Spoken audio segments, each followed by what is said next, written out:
Let's go Broncos.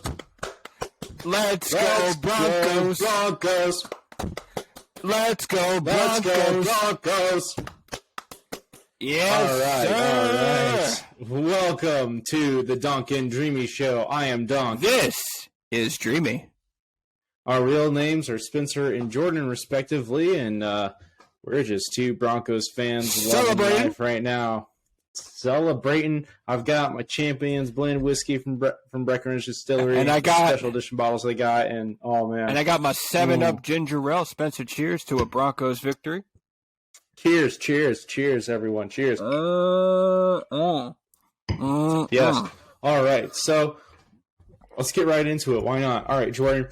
Who do you want to talk about first in this game? Probably not Tim Patrick because he only had 2 catches for 26 yards, but still an awesome player. But who do you want to talk about first in this game? Well, we got to talk about the draft pick that we got in the first round of this draft. How about Pat Surtain with the pick 6 PS2 taking it to the house? PS2? Oh, man. Oh, God. He has been so clutch. He's beautiful. You know, he did get mossed by Devonta, sorry. But, man, like, he just had an outstanding game. And that pick 6, that really was something. I don't know if you've seen this, Jordan, but there was a clip of one of Champ Bailey's pick 6s, and it's like looking in a mirror. It's almost, I've seen the memes. Champ's is from further back in the field, but yeah, same stride and everything. And here's a fun little fact. So for those not aware, Pat Surtain's full name is Patrick Surtain II. His father, Pat Surtain, played cornerback in the NFL as well for the Chiefs and the Dolphins, or Dolphins and Chiefs. Either way, the order doesn't matter. What does kind of matter for this point is his father's last pick 6 in the NFL was in Denver, and his son's first pick 6 in the NFL was in Denver. I mean, how crazy is that? Right? What are the odds? I mean, first off, you have father and son playing in the NFL. You have father and son playing for teams where they end up in the same stadium.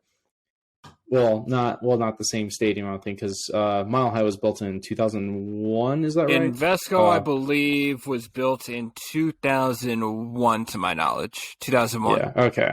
Yeah.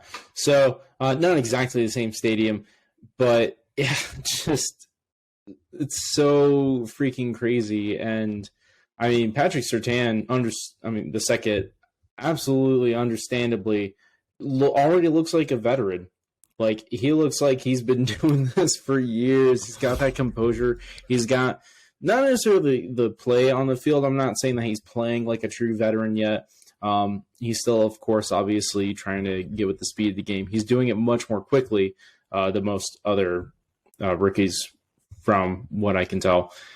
I got no complaints with him. He is doing exceptionally well. I mean, he got a pick 6. You know, he was the dagger in the heart of the Chargers, which was absolutely beautiful to me. And he is just he is surpassing my expectations. He is putting together a very good rookie year.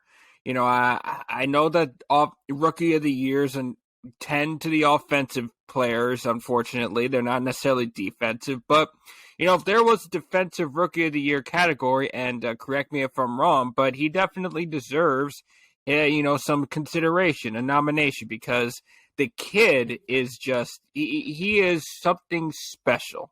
He's something special. Yeah, I mean, I'm still a little disappointed that we didn't take Fields. I completely understand why. I 100% see the reason why we didn't do that. But I mean, how could you complain having a guy like this on your defense? I mean, he's already essentially a lockdown corner. He still has to develop truly into that. But if you aren't excited by this guy, Just get off. Just get off the train. Why even go root for the Rams or the Cardinals or whoever you want to? If you don't want to get on this train, just stay off. You don't get to come back in 3 years when we've got Malik Willis or whoever, and we're going to the Super Bowl and I've always rooted for the Broncos. No, you gotta stick in. Yeah. Right now. Besides, the Broncos are going to the Super Bowl this year. Actually, before the bye would have been the time to stick in. Oh man, I'm sorry, everyone. I'm rambling hard today. I just think about it like this. So we talk about Pat Surtain having his pick six, and then we just got to give an overall shout out to this Denver defense. Is this my boy?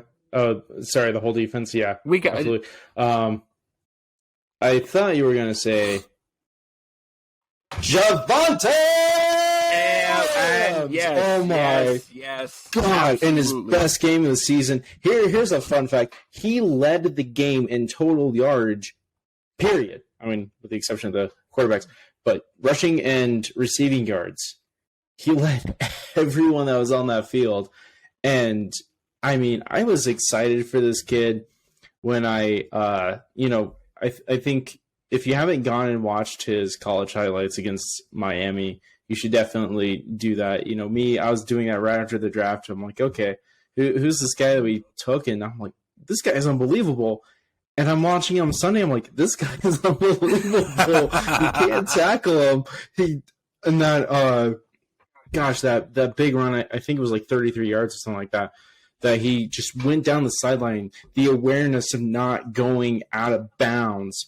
Just, oh my God. We're going to be talking in like 5 years about this guy being the best in the NFL. Period. I hope so. He's definitely putting together. That may age poorly, but I mean, as quickly as running backs age, let's put it out. I understand. Hold on. I understand the veracity of my claim. Let's put it into the atmosphere, the universe right now. That what you said is true. It is a future prophecy. There's no need to go ahead and say that it's wrong. There's no need to put that energy out there. I know. So one thing that did kind of disappoint me was just the sheer amount of penalties. Yeah. And for once, they weren't penalties that were hurting us. But I always feel like, when we play at home, we have the most tick-tacky refs. Mm. Is that just me? I don't know if you got to watch the game since you're up in New York right now. New York, yeah. But I tried to make fun of the New York accent earlier today and went to Australian. I was like, because I'm really bad at accents. I can't do. I tried to do a Tejas. I tried to do a Tejas. You want to go to Tejas? Hey, as you can see right there, that's why I don't do a Texas accent. No, that's not even close, and frankly, it's very offensive. I don't mind. We can have a little bit of fun on this show, right? But I can't do a Texas accent just as much as you can't do a New York accent, and we'll leave it at that. Believe it or not, I can't really do a Texas accent either. It sounds very stereotypical. I grew up in a city of 250,000 people. Thank you very much, everyone who's ever asked me, oh, I've never heard of the town you grew up in. How come you don't have an accent? But yeah, it's just there were so many penalties.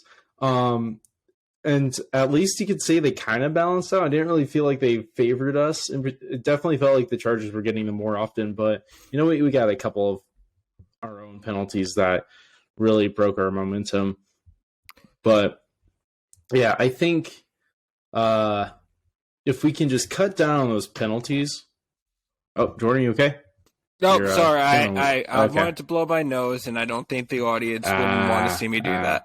You could just, went over there. I don't know. I got probably not a good idea, but anyway, that's an interesting question because I don't have Kleenexes in here at all, and I have to blow my nose constantly. So I'm glad you mentioned that. I'm gonna have to put that in my plan. All right, so yeah, I think the thing that would make me feel really, really good about this win is if we were able to cut down on penalties, which we didn't really do in this game, and then also, let's be honest here. Okay.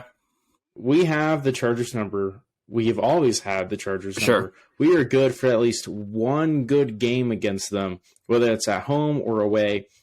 We just always seem to be able to beat the Chargers. So I do have one more thing I want to talk about before we go into the Chiefs game.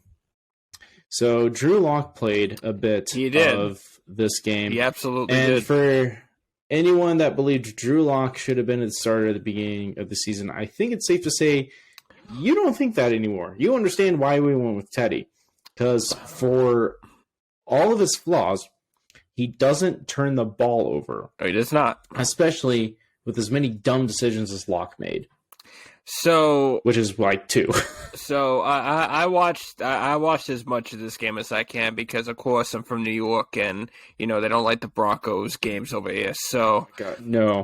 So Jordan, you better be eating a bagel next time you do that because that was 2 on point. You know what? I'll go ahead and I'll get a bagel, some coffee. Maybe I'll go ahead and go to my local pizza shop over there and order me a New York pizza. But does your brother have a Jets jersey you can throw on real quick? You know what? He is a Jets fan. Yes. He is a Jets fan. So yeah, I know he's a Jets fan. That's why I'm asking.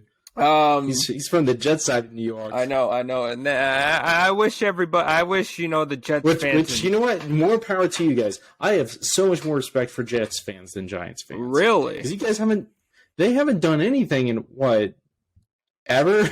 The Jets Giants they got 2 Super Bowls somehow against. One of them against the Patriots somehow. There's always that. 2 of them against Tom Brady and the Patriots. Yeah, you were right. Wow, I apologize. Wow, I'm a big old dummy-dumb again there, folks. That happens. It's okay. That's all right. It's understandable. We'll just cut that out. We'll just say the 2 Super Bowls. No, I think we got to put that in there. You kidding me? We can't. Oh no, Jordan! Don't do that to me. Don't do that to me. No, you evil mastermind. No. All right. Okay, I'm done with that. All right. You know what? I thought with all the positivity you bring into this world. Oh, I am positive. I am positively accurate that is going to be a funny outtake on the episode that we need to leave in there. Think about it like this: we're gonna go ahead and get people to comment on our Twitter. We do have a Twitter, Donk and Dreamy. Yes. Follow us on Twitter at Donk and Dreamy. If you're watching this on YouTube, please go ahead and hit that like button. I know it annoys you when I say hit that like button, but statistics prove if you don't mention saying the like button, YouTubers are like 70% less likely to hit the like button. So when I tell you to hit the like button, it's like reverse psychology, right? It's like, wow, I can't believe this guy has the gall to tell me to do with my computer, now, you know what? Let's be honest here. Everybody's watching this on a cell phone. Of course. To do on my phone, on my Gorilla Glass. Yeah, I will say this. You hit that like button, even if you don't like the video. I will say this. What are you going to do? I will say. You're going to hit that subscribe button. I will say this. Yeah. To all of our viewers, thank you for watching us. We're grateful for your support. Thank you for watching. Hit that like button. Hit that subscribe button. Or it will mean nothing. Or you can comment and tell us how stupid we are. That's your dislike button now. You get to comment. And if you don't like this at all, just skip ahead to the end, and I think that'll count. Probably doesn't. Maybe. You never know. Just find a way to trick the YouTube algorithm for us, okay? Basically, the idea is we're making this the top Denver Broncos podcast in the world.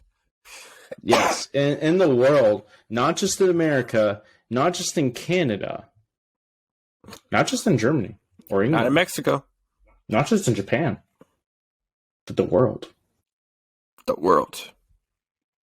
He says as he lists the world's top 12 economies. All right. So, anyways, back to my original question. Yes. That I wanted to bring up. Absolutely. As poorly as Locke played, do you think Brett Rippon should be the backup quarterback? This question is so tough for me because I am one of the bigger fans of Drew Lock, and that game was absolutely not good for my conviction in Drew Lock. And while last season I can go ahead and say, there were some things that were not working, I've already been able to see Drew Lock play in at least 2 games. Now, albeit he did come from the bench, and, didn't necessarily work out in our favor. And, yeah, I mean, I got to treat it like this, right? The fans have given up on Drew Lock. At least most of them have indeed given up on Drew Lock. And it's welcome to the club. I invite you. I'm not there yet. Okay, until we officially get Drew Lock off the roster, I'm still holding on to the sliver of hope that he can become a franchise quarterback for the Denver Broncos. Right? Okay, we're gonna leave it there. So now let's talk about franchise stretch though. Now let's talk franchise stretch though. We can say starting maybe. All right, hold on. Backup though. All right, but franchise that's stretch though, right? All right. Well, he listen. I expect the best for everybody, and there's no way I'm going to go ahead and trash somebody. So let's go ahead and let's stick with franchise quarterback. But let's go ahead and let's move the conver. We'll give him the dreamy treatment. We'll move now towards Mr. Brett Rypien. Now, Brett Rypien has given us some promise. I think about It's Rypien.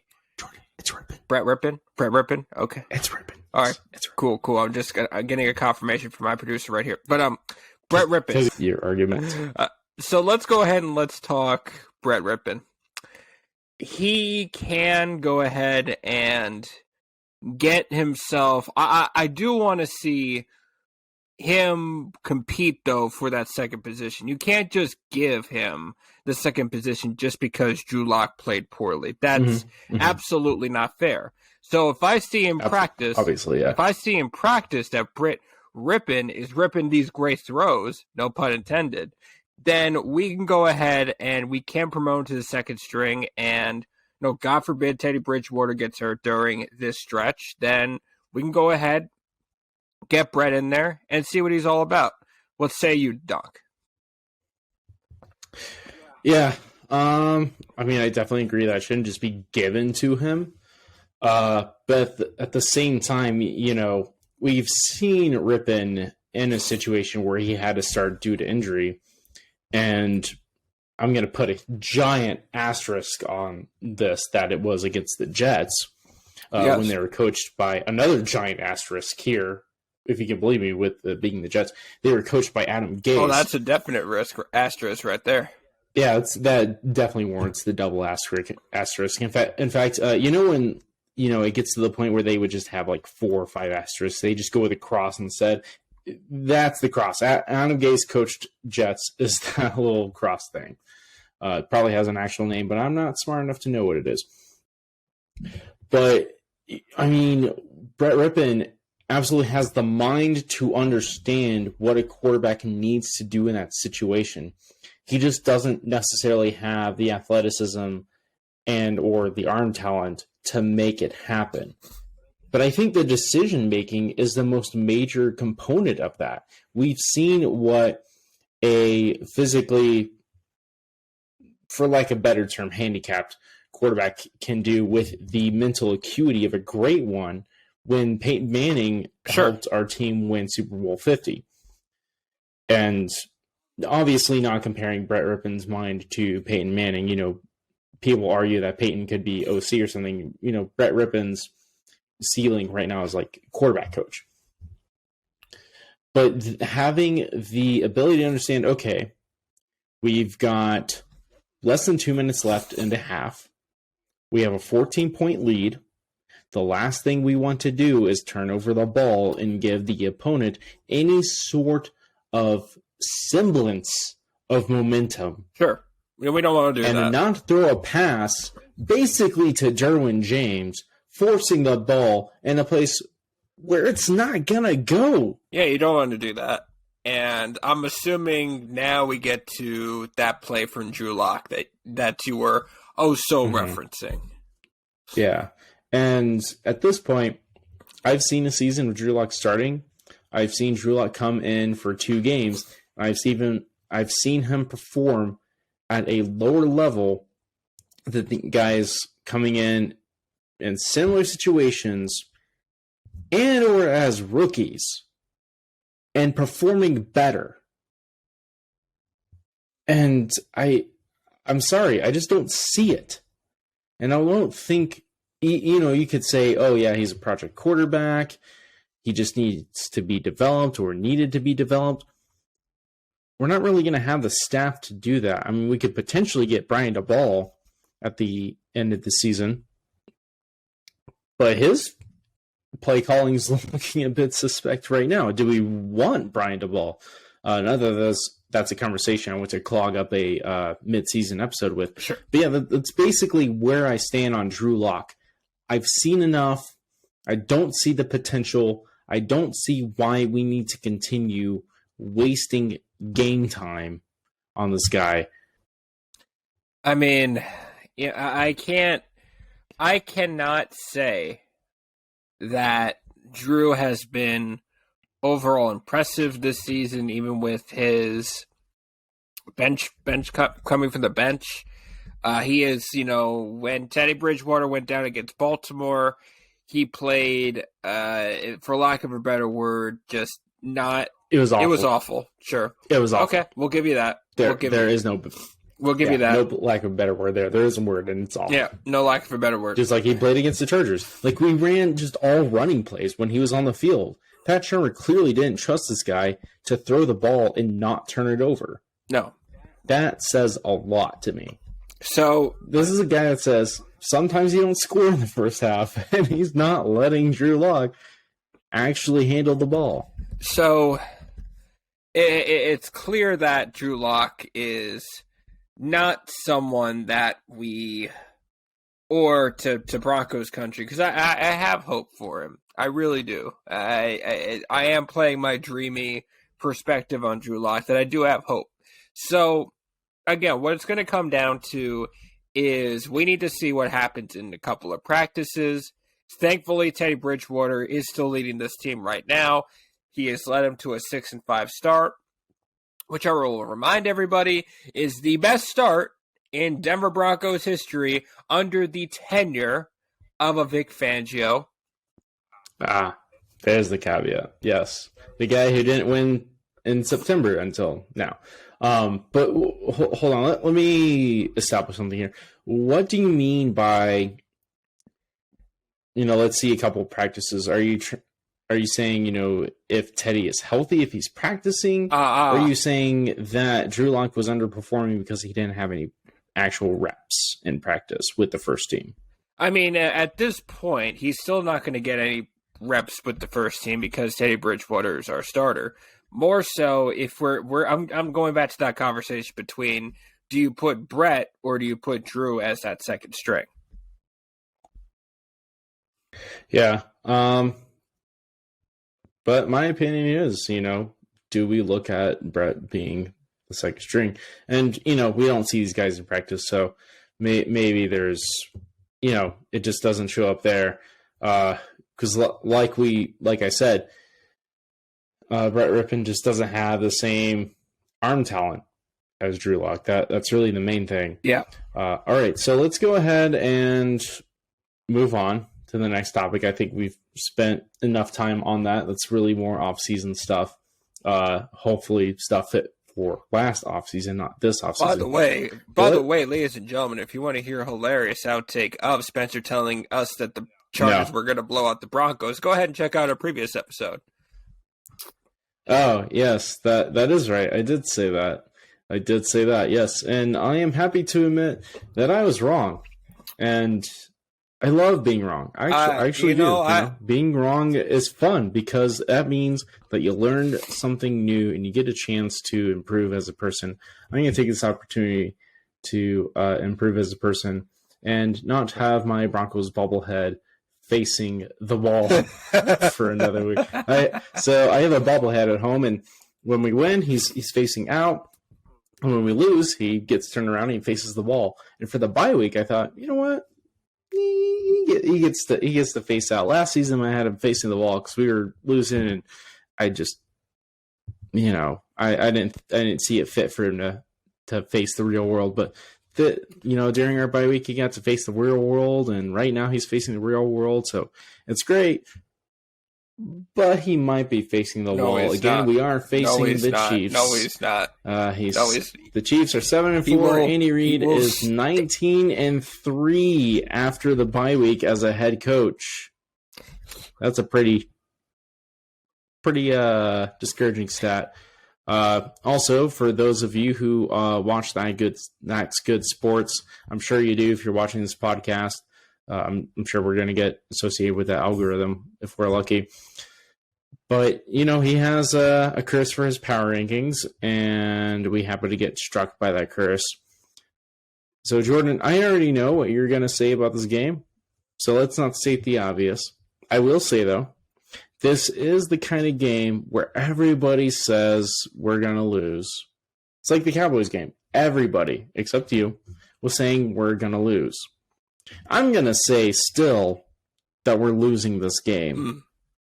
I see. Because, again, after the bye week in December at Arrowhead, Chiefs looked good against the Raiders in their last game.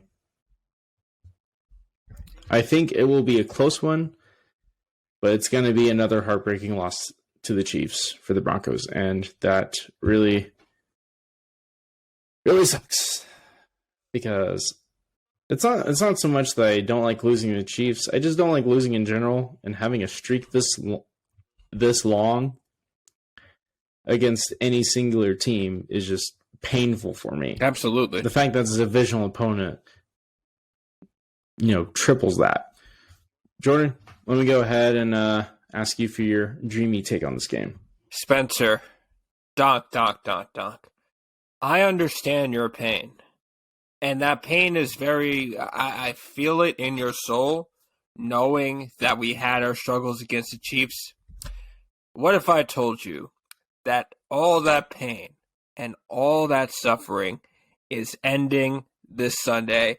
Here's why. The Denver Broncos, I'm going to repeat that again, ladies and gentlemen.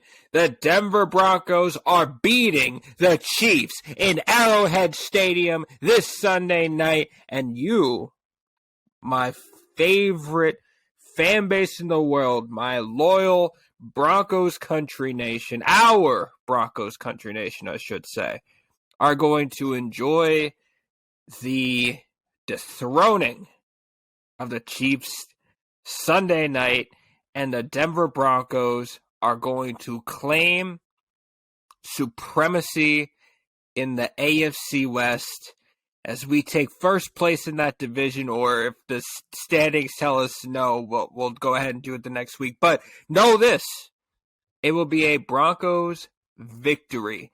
The suffering is over. And the final score for this game will be 28-21 Denver Broncos. That's really funny because I was about to say 27 is the score for the winning team. I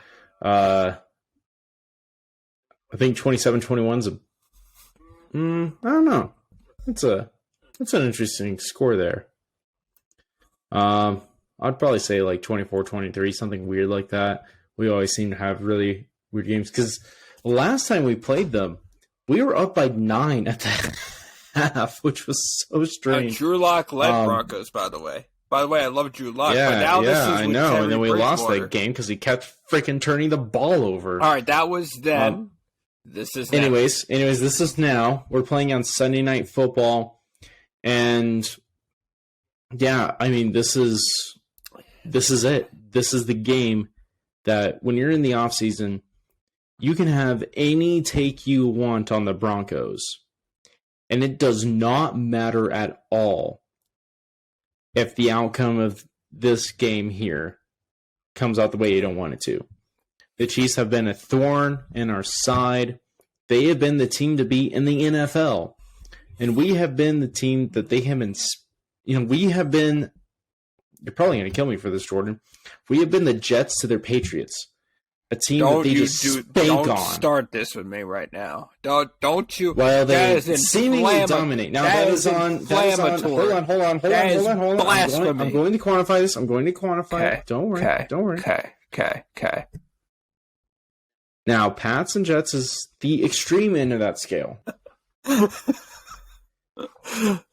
But it's what feels like has been happening the past 5 seasons.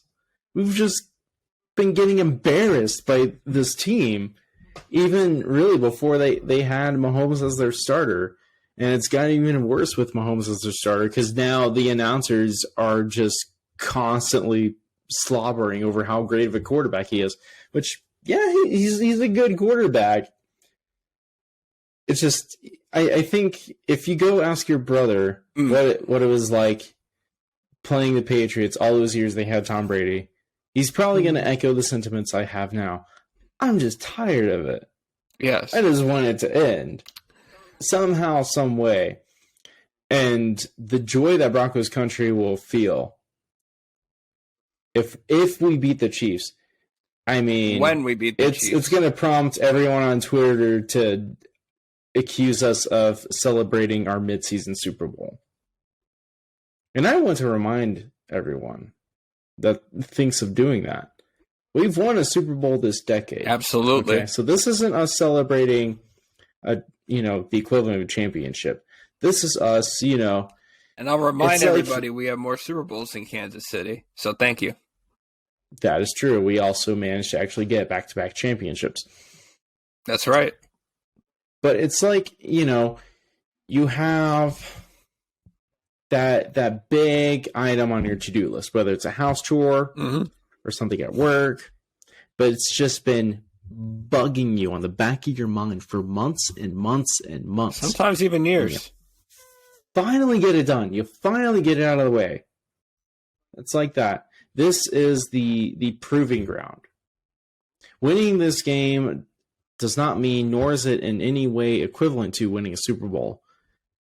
But winning this game will help bring me to a point where I actually feel comfortable with where we are as a team.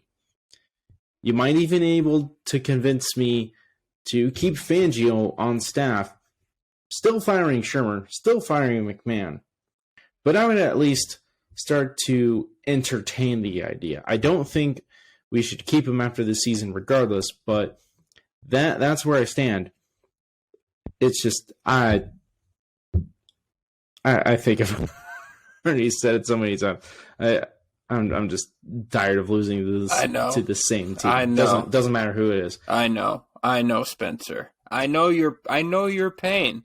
Trust me, because I have felt the same. I know pain. you know. I have felt. Because we're both Broncos fans. The same pain these couple of years. But I will tell you, my friend, my dear friend Donk, your suffering is over.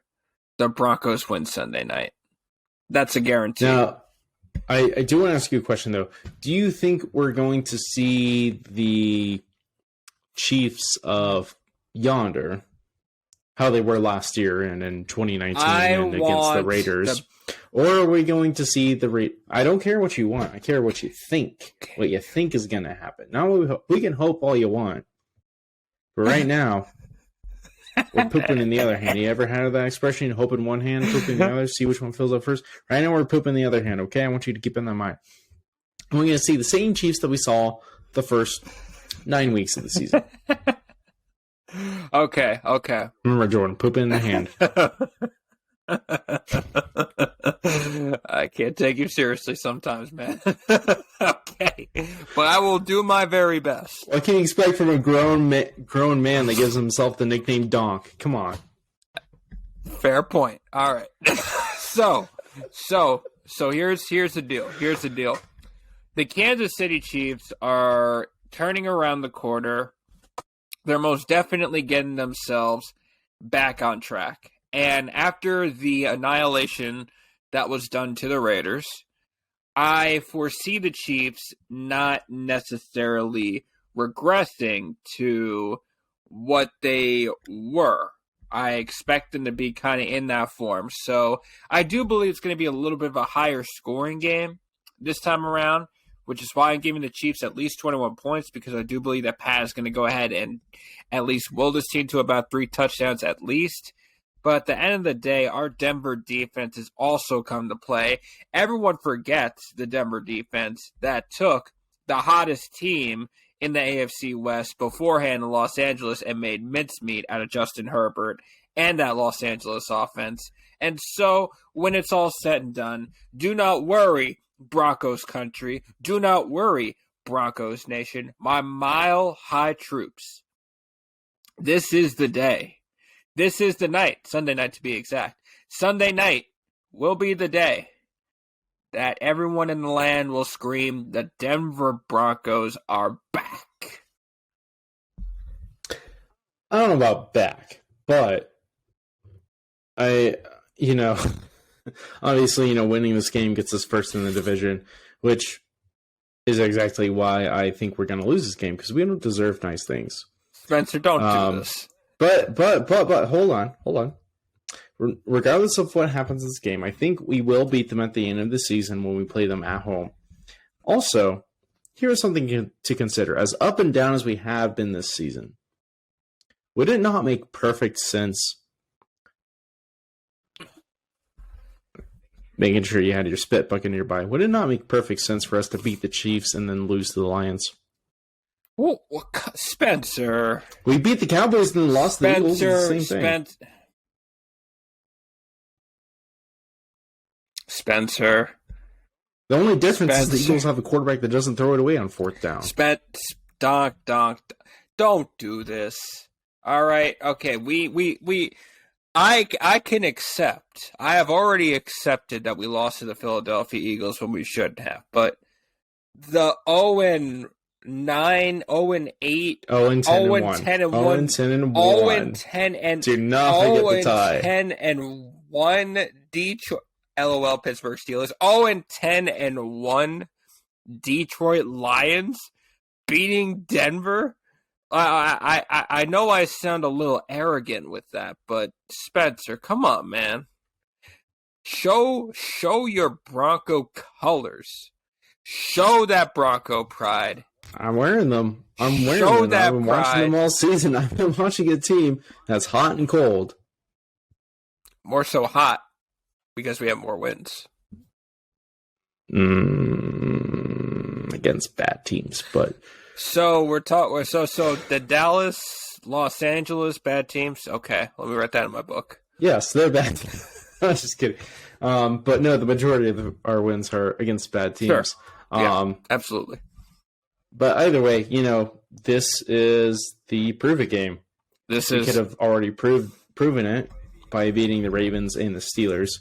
But either way, even if we had beat those two teams, say that we're at 8-3, it's still wait, that wouldn't be right. Yeah, no, it would. We still would have to say, okay, we have to beat the Chiefs. Absolutely. So this is the game. It doesn't matter if it's on Sunday Night Football. They probably just made that so that all of Broncos country could tune in, because Broncos have a big fan base. Chiefs have a big fan base. The best fan base in the world. Don't you forget that. But this is the game that we're all going to be watching to see, at least for the first quarter or two. And then if we're down at the half, probably a lot of people let's not bring that energy right now. Let's not do this. Hey, I brought getting blown out by the Chargers into the universe. That's right, and you did. Clearly, it doesn't matter what I say. Apparently not. But it is going to be. I do believe it's going to be relatively close. This is going to be a tick for tack game. I will not be sleeping. In fact, more than likely, what will happen is I'll probably be at your place watching the game. More than likely, because I will be back in Denver. So we'll talk about that off the air. But I envision us celebrating the way we normally celebrate. We don't got to talk about that on air, but we. Yeah, no, please don't. We want to monetize this video. But we will be celebrating, and it will be the best celebration that we've had since our time as friends and Broncos fans. And I'll leave it at that. Which has been a few years and has included Super Bowl 50, by the way. And I think it was after Super Bowl 50. I mean, we knew each other. Yeah, we knew each other. Yeah, I think that was April of 20. I consider you a friend, at least, Jordan. I would have loved to. We had met just prior to Super Bowl 50. After. That was fair. It was April of 2016. That is right. That was in April, wasn't it? I was thinking cold. It was cold. It was a little damp. It was actually right around the time I turned 21. Are you sure it was in January? I'm pretty sure, because in January 2016, I would not have been legally allowed to go to a bar. It wasn't at a bar, though. It was at Union Station. We were drinking, if I remember correctly. I mean, I know I was. Okay. Anyway, the moral of the story is that once the Broncos beat the Kansas City Chiefs, it will be our biggest celebration that we have had since we have been friends. All right. Well, I think that'll do it for this show. Not much more to talk about until we hopefully beat the Chiefs. I'm Donk. That's Dreamy. We'd like to thank you for listening. Please follow us on Twitter. We're at Donk and Dreamy. And we hope to see you guys next week celebrating a victory. Hail Peyton. Go Broncos.